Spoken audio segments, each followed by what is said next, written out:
Você sente dificuldade de dizer não sem se sentir culpada? Olha, eu confesso que essa pergunta meio que já é pra mim, viu?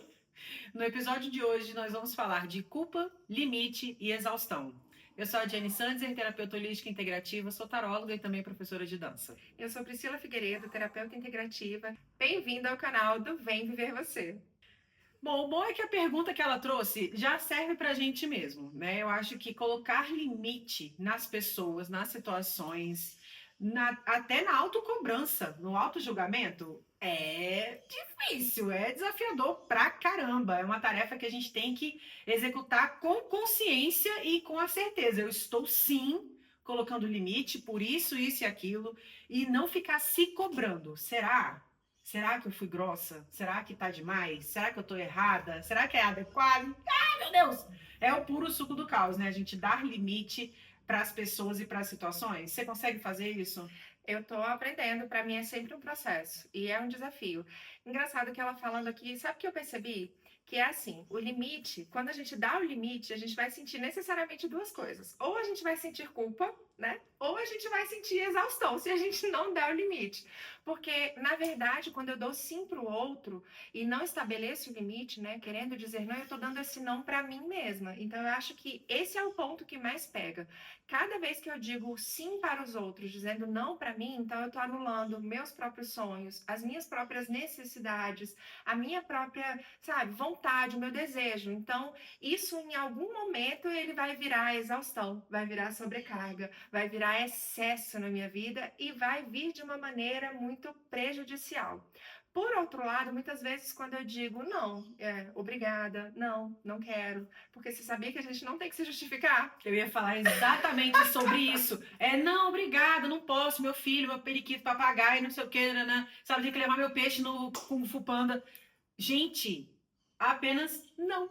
Não, obrigado, né? Porque a gente também foi educado, a gente não precisa, né, ser grosseira. Mas sim, não, obrigada. Fim. Por Sorri quê? e acene. Porque eu não quero. Então, e somente, né? A pessoa pode, ela tem todo o direito de ficar chateada com você, ela tem todo o direito de te achar uma filha da puta, porque você não quis aquilo que ela tá te oferecendo. E até porque quando a gente tá oferecendo algo para alguém, é porque a gente quer, né, fazer o bem, muitas vezes. A gente quer convidar a pessoa para um evento, por exemplo, que a gente tá fazendo, ou a gente quer que aquela pessoa receba alguma coisa, a pessoa não. Ok, você tem que também receber o não sem culpa. Receber o não sem se justificar. Você está oferecendo ajuda para aquela pessoa, ela fala não, não é, pô, não quer me ajuda. Ela não quer. Fim! Isso já me lembra um livro e já deixo aqui também a recomendação de leitura, que é Os Quatro Compromissos do Dom Miguel Ruiz. Um dos compromissos é não leve nada para o lado pessoal. Quando a pessoa diz não para você em resposta a algo que você perguntou, não tem nada a ver com você. Tem a ver com ela. Ela não quer, não está pronta, não é o momento. Ela tem outros programas, outras prioridades. Isso não é pessoal. Então, assim, tá tudo certo. Não encare isso como algo contra você. Você não tem que se defender, não tem que reagir, não tem que justificar e não tem que tentar convencer ninguém de nada. Tá tudo certo. Imagina que ela tá dando um não para você porque ela tá dando um sim para ela mesma. E ok, cada um no seu tempo, cada um no seu processo, cada um no seu movimento. E é claro que a Jane trouxe um monte de visões aqui de um lado que é muito positivo. Quando você está querendo convidar alguém para o autoconhecimento, quando você quer convidar alguém para viver algo novo, algo extraordinário que você viveu e a pessoa diz não, isso é massa. Mas tem outro lado também de quando você está lá afogada de trabalho, assim, passando com 10 mil processos, a pessoa olha para você, ô fulano, minha mãe vai estar lá em casa esse final de semana, ela está meio doente, você pode cuidar desse prazo para mim? Aí você olha assim, claramente você não pode. Mas você diz o quê? Sim. Não, e também é aquele clássico, né? Você está trabalhando aqui no computador, aí vem o ser humano e fala: você está ocupado? Não. Então, assim, né? É sobre realmente você parar e olhar para você. Para você. Só olha para você, não olha para o outro. O outro é o outro, é um problema do outro, é o universo do outro e é sobre. E você não tem poder nenhum sobre aquilo. E também é largar a mão, gente, largar a mão do controle. A gente não controla, com português bem claro, nem a merda que a gente caga. A verdade é essa. A gente não controla. Então, larga a mão de querer controlar o que? O resultado do seu trabalho. Sabe, o que a resposta que a pessoa vai te dar não é sobre você. Não é. Você pode controlar algumas coisas, sim, talvez. mas pouquíssimas coisas, e quantas de tantas as escolhas que a gente faz ao longo do dia, ao longo da vida, a gente vai de fato ter aquele resultado que a gente quis controlar, e é sobre, não vai ser exatamente aquilo, querido, deixa eu só te falar, in the case, não vai estar sendo assim, tá, senhor? Senhora, jovens. Então, assim, perceba isso. Perceba onde você está se colocando também num lugar de excesso de controle. E isso te causa o quê? Exaustão. Boa tarde. Então, é você realmente parar e olhar para você com mais amor, com mais calma. Sabe aquela mesma paciência que você tem com o ser humano? Sabe aquela mesma compreensão que você tem com todo mundo? Ai, fulano tá atrasado. Ah, mas não tem problema não, tadinho. Ele tem filho, não sei o que, não sei o que lá. Ah, mas tadinho, ele pega um trânsito. Ah, mas poxa vida, né? Vamos entender. A mãe dele tá doente. Ah, mas vamos não sei o quê. E aí com você é como? Chicote. Chibata. O tempo todo. Pá, pá, pá, pá, pá. Por que isso? Pra quê? Aonde leva, a gente sabe, né? A exaustão, a O impaciência, a caminho é só um. irritabilidade. Não tem como, gente. Não tem como a gente se tratar mal o tempo inteiro e imaginar que a gente vai ter uma excelente saúde mental. Não tem como eu me tratar mal o tempo inteiro e imaginar que eu vou construir relações saudáveis. Porque se eu não me relaciono de forma saudável comigo, né? Que é quem vai estar comigo até o último suspiro, como que eu vou conseguir me relacionar bem e de forma saudável com alguém? E estabelecer limites, isso também está relacionado a eu conseguir me relacionar de forma saudável, seja com meu parceiro, com a minha parceira, seja com meu chefe, não importa com quem, com os meus filhos. Então é muito importante a gente saber estabelecer esses limites de maneira mais saudável. E isso parte de um princípio que a gente bate muito na tecla aqui, que é a comunicação. E a gente só consegue comunicar quando a gente conhece, quando a gente tem clareza. E aí a gente volta lá para onde, meu Deus? Pro tal do autoconhecimento. Não vai dar para fugir. Não tem como fingir demência nesses Não dá. momentos. A gente perceber os nossos próprios limites, isso requer prática. Prática. É você se colocar numa situação que, caramba, isso aqui tá desconfortável para mim aqui, ó. Não tá legal. Você faz isso uma vez, aí você faz duas, aí você faz três, e aí até quando você vai se colocando nessa mesma situação e passando do seu próprio limite a custo de quê? Do benefício do outro? Mas e você? Quem vai te beneficiar? Quem é que vai olhar para você e vai ficar abrindo mão de si por você, da mesma maneira que você faz com os outros? Então também requer essa prática de caramba, eu posso dar o que eu tenho. Ok, mas até que ponto isso está saudável para mim? Isso é terrível. Porque quanto mais a gente dá, presta atenção e não levem isso para aquele outro lado. Mas quanto mais a gente dá para alguém, mais a gente exige daquela pessoa. E é uma exigência interna. Então, eu percebo muito isso nas minhas clientes, nos relacionamentos, né? Elas dão muito no relacionamento. Ah, mas eu faço tudo por ele, faço tudo por ela. E mesmo assim, ela ainda faz isso, faz aquilo, faz não sei o quê. Porque quanto mais a gente dá, mais a gente se distancia, menos digno o outro fica, porque ele sente que ele não tem nada para retribuir, não tem nada para trocar com você, e mais você se sente nesse lugar de cobrar mais, porque se eu dou muito, eu posso exigir mais, né? Então é muito interessante a gente ter uma percepção de para onde os nossos comportamentos estão querendo levar a gente. Por que eu estou querendo me colocar nesse pedestal, né? Onde eu estou querendo me colocar nesse lugar de eu dou conta de tudo. E eu vou te falar, eu dou conta de tudo? Dou. Mas, menina, isso é um preço que eu não estou mais disposta a pagar. Então, eu estou aprendendo a não dar conta de tudo. Porque aí, se você também é mulher aí do outro lado, ou se você é homem, enfim, e convive com mulheres, porque com certeza isso acontece com você, as mulheres têm esse lugar de querer dar conta de tudo, né? Parece que para a gente assumir um lugar de ser vista, de ser reconhecida, de conquistar os direitos que a gente conquistou hoje, a gente precisou passar por trajetórias e tá tudo bem. A gente precisou realmente dar conta de tudo. Os maridos foram para a guerra, as mulheres ficaram aí com seus filhos em casa, tiveram que dar conta de tudo. Mas isso não é a nossa realidade atual. Então, eu realmente não escolho mais dar conta de tudo, porque é pesado. Isso tem um preço altíssimo a se pagar. Aí em várias esferas, mas principalmente para mim eu vejo na saúde mental. Porque você está sempre se exigindo, nunca é suficiente, você nunca dá o suficiente para as pessoas, você nunca oferece o suficiente, porque é para você essa exigência. A pessoa ela não está exigindo nada. E você está ali, eu preciso fazer um serviço, eu preciso fazer ali. Nanana. E aí, gente, sabe? Então, assim, é muito complexo. É diferente, por exemplo, da maternidade, porque aí sim é um servir que a gente serve o filho, os filhos, a filha, enfim. E a gente não pede nada em troca. Nada. A gente não pede absolutamente nenhum tipo de reconhecimento. A gente não pede amor. A gente não pede que o filho fale, ai, mamãe, você é a melhor mamãe do mundo. A gente não pede, a gente não exige isso. Claro que a gente ama receber. Se você tá pedindo, já saiba que a ordem tá meio invertida aí na sua Amiga casa. sua louca, tá? Você respira no processo aí. Precisamos olhar para isso. Exatamente. Mas a gente serve os filhos com muita generosidade, é o tempo todo, o dia inteiro, 7 dias por semana, 24 horas por dia, sim. Mas é diferente. Eu falo, filho, eu só tenho um. Ela tem dois. Né? Nascidos vivos aqui, porque, enfim, os processos da vida acontecem.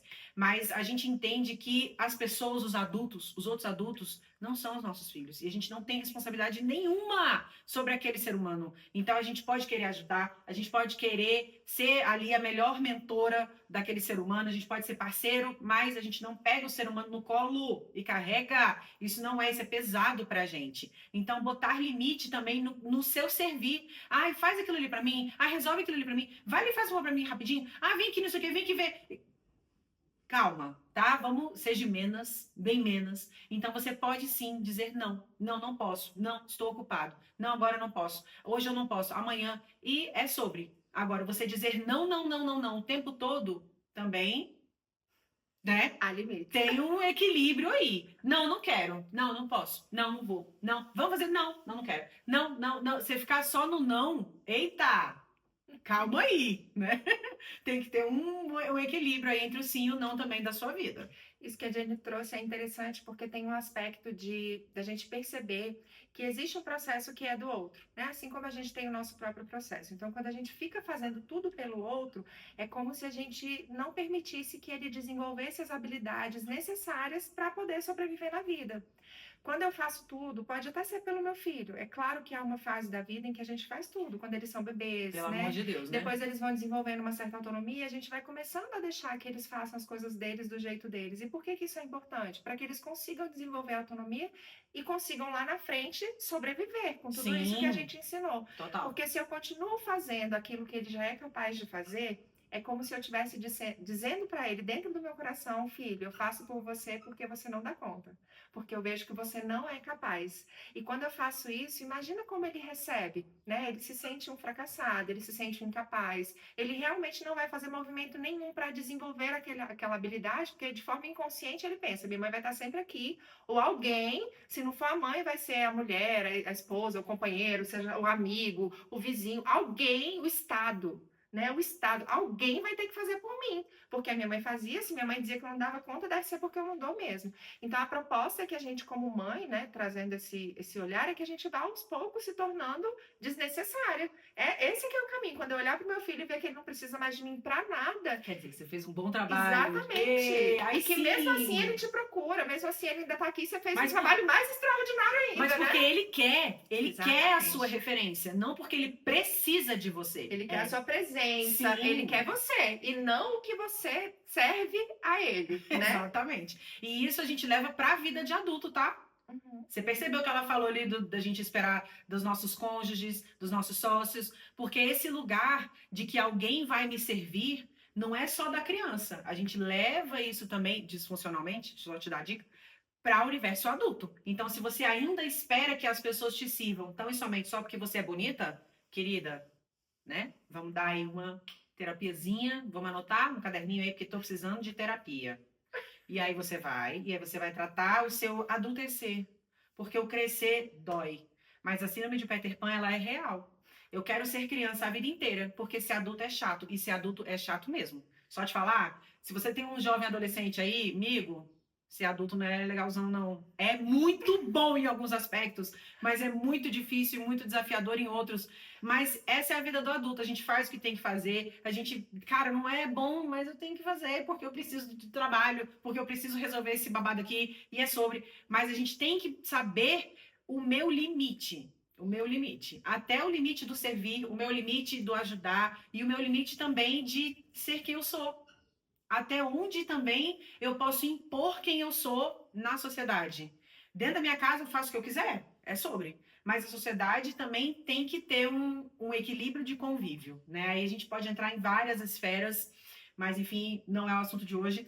É realmente você perceber que a sua exaustão, ela tem um motivo, ela tem uma razão de ser. E possivelmente, essa exaustão é porque você está passando do seu próprio limite.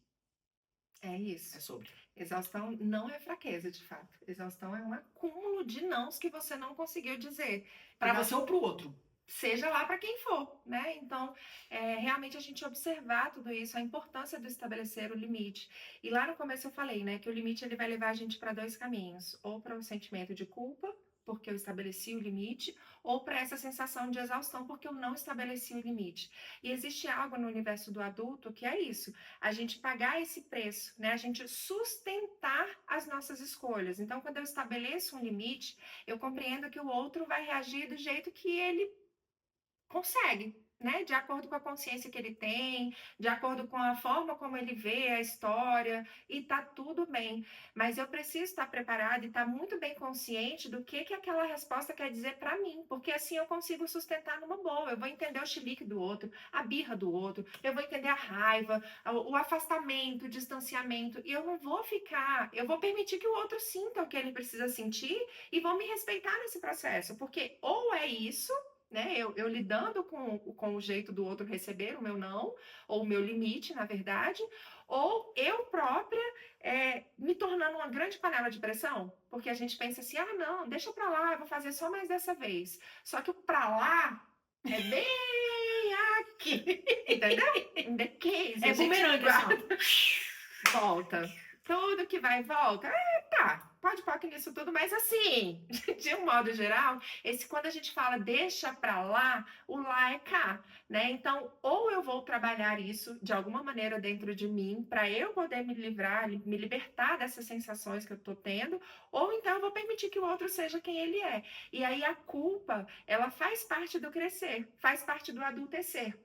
Eu não posso ser uma mulher aqui de 40 anos e até hoje estar dizendo amém para todas as coisas que a minha mãe diz, porque minha mãe viveu uma outra realidade, ela tem uma outra visão de mundo, ela compartilhou de outras histórias. Então, muitas vezes, os passos que eu fui dar na vida, para ela eram desafiadores, eram difíceis de engolir, de aceitar, eram fora, totalmente inimagináveis. Um exemplo clássico, né? Para quem mora em Brasília, você imaginar que vai viver uma vida fora do concurso público é tipo assim, meu Deus. Não é possível. Você quer passar fome, Como querido? assim? Cadê a estabilidade? Exatamente. Aqui a gente busca sempre concurso, estabilidade e segurança.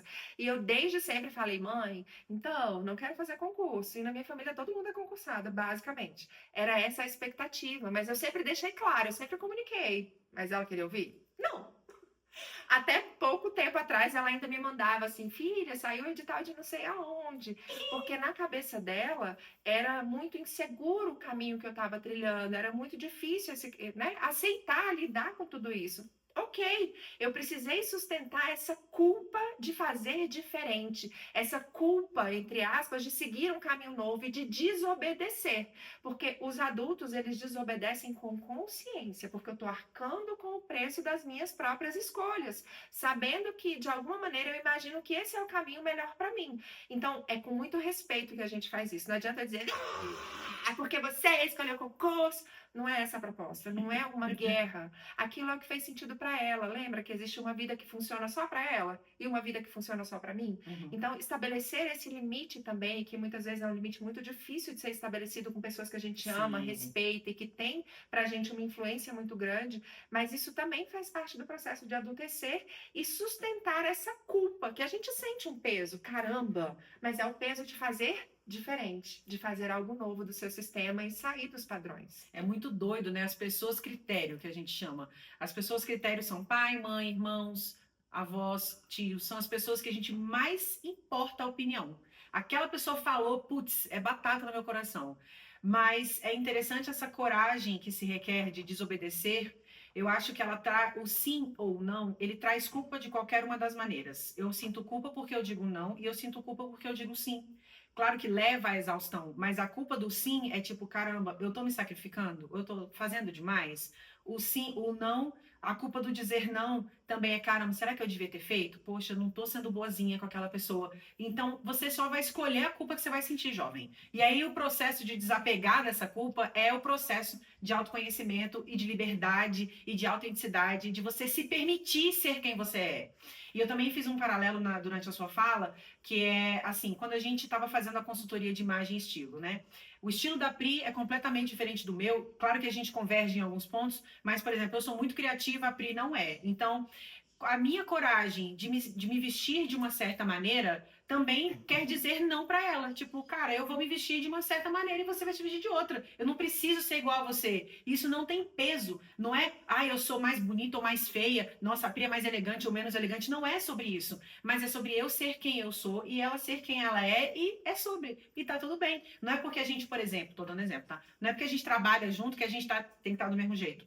É difícil demais que a gente esteja vestida da mesma maneira. Pode ser que a gente esteja mais ou menos no mesmo arquétipo, igual coincidentemente estamos aqui agora, né? Bufantes. As duas com manga bufante e tudo mais. Mas foi uma pura coincidência, de fato não combinamos isso antes. Então, assim, é você ter a coragem de ser quem você é e tá tudo bem na sociedade, as pessoas vão olhar para o estilo que você tá usando e falar, nossa, que mulher brega, ou então, nossa, que mulher linda. E aí, tá tudo bem. De novo, é um interessante ponto de vista e requer coragem de você olhar que pertence ao universo do outro. Ok, você está me achando bonita. Obrigada. Ok, você está me achando brega. Obrigada também. É uma escolha minha. Então, assim, é você realmente parar de querer agradar o outro o tempo todo, de você querer ser pertencente a uma sociedade que muitas vezes você nunca vai caber. Se você tá bonita ou feia, se você tá magra ou gorda, se você é de um jeito ou de outro, a sociedade vai te julgar e vai sempre ter um preço a pagar. Você vai sempre ter uma culpa a carregar se você tiver que ficar sempre se adequando às regras sociais, sejam elas em quaisquer aspecto da vida que sejam. A Pri trouxe o aspecto profissional, né, que a gente vive muito, e eu não acho que isso é só em Brasília, essa questão de fazer concurso, isso é inerente, eu acho, do ser humano querer uma estabilidade financeira, querer um dinheiro ali, tranquilo, todo mês, mas isso também tem um custo, né, quantos concursados a gente conhece que estão infelizes no concurso e acham que só assim que eu ganho dinheiro, é só assim que eu sou feliz, e aí, olha o não gigante que ele está dizendo para ele mesmo, de não, eu não vou para a vida ganhar dinheiro, porque o concurso tá ali. Ok. E aí a exaustão que ele tem no trabalho? Porque ele tá fazendo coisas que ele não queria fazer, mas ele tá dizendo sim pro trabalho e não para ele. E a culpa que ele carrega? Quanto tempo isso vai ser sustentável para a saúde emocional daquele ser humano? Pouquíssimo. Então, assim, é você perceber que dizendo sim ou não, de alguma maneira tem culpa. E aí, qual é a culpa que você escolhe carregar? Que você tá dizendo sim para você ou sim pro outro? Isso é muito importante. E antes da gente finalizar, eu acho que é um tema muito importante a gente falar sobre. A Jenny trouxe, né? Essa questão da vestimenta, dos estilos totalmente diferentes. Ela é criativa e eu caminho mais para um lado sensual. Então, assim, como pode melhorar, né? E isso é muito bom, porque pra gente, a gente prega muito a questão da diversidade. E aí, no universo feminino, gente, existe uma coisa que talvez a gente tenha sido ensinada de uma forma muito diferente, né? A Jenny tá linda. E o fato dela tá linda não diz que eu tô feia. Eu também tô linda, entendeu? Sim. Então, assim, ela pode ser linda do jeito dela, eu posso ser linda do meu jeito, e você linda do seu jeito, você lindo do seu jeito, e tá tudo bem, gente. Não precisa, não é uma comparação, porque são universos únicos, universos completos e complexos em si mesmos. O fato de você achar uma outra mulher linda não diz que você é feia. Entenda isso. O fato de você admirar uma outra mulher não diz que você não tem sucesso ou não tem uma vida admirável. Não. Sabe? Então, trazer isso para o nosso consciente e passar nesse processo, talvez, de observar mais as pessoas e trazer para elas esses elogios. Quando a gente faz uma pessoa verdadeiramente, genuinamente feliz, quando você admira a pessoa e fala, caramba, você está muito linda. Eu jamais me vestiria assim. Então, muitas roupas da Jenny eu olho e falo, meu pai eterno, eu jamais sairia de casa assim. Mas está lindo nela, porque é a cara dela, é a essência dela. Quando ela se veste dela, tipo, ela transborda, que você fala, amiga, eu sou louca. Onde você vai essa hora da manhã? Mas é a Jenny sendo a Jenny, entendeu? Com ela, combina, com ela faz sentido, tá dentro do contexto dela. Ela sustenta isso porque é da alma, é uma coisa interna. Então, quando você tá sendo você, é uma coisa que você consegue sustentar. As pessoas vão olhar e falar, 6 da manhã você tá desse jeito, amiga, toda montada. Tô, porque isso faz parte do meu universo, então eu me sinto bem de estar assim, não importa a hora que seja, eu estou sendo eu. né? E para a gente finalizar, eu queria saber, fez sentido esse papo para você? Limites, culpa, exaustão? Em que momento da vida você tá? Já consegue estabelecer seus limites? Consegue reconhecer aí quando sente culpa? Ou já percebeu que a exaustão chegou e bateu e não tá sabendo o que fazer? Se não tá sabendo, já acompanha o nosso canal para você receber várias dicas e saber um pouco mais sobre o universo das terapias integrativas. Não fique com a culpa que você não está seguindo o nosso canal. Já segue logo para você ficar por dentro do babado todo e a gente se vê no próximo episódio.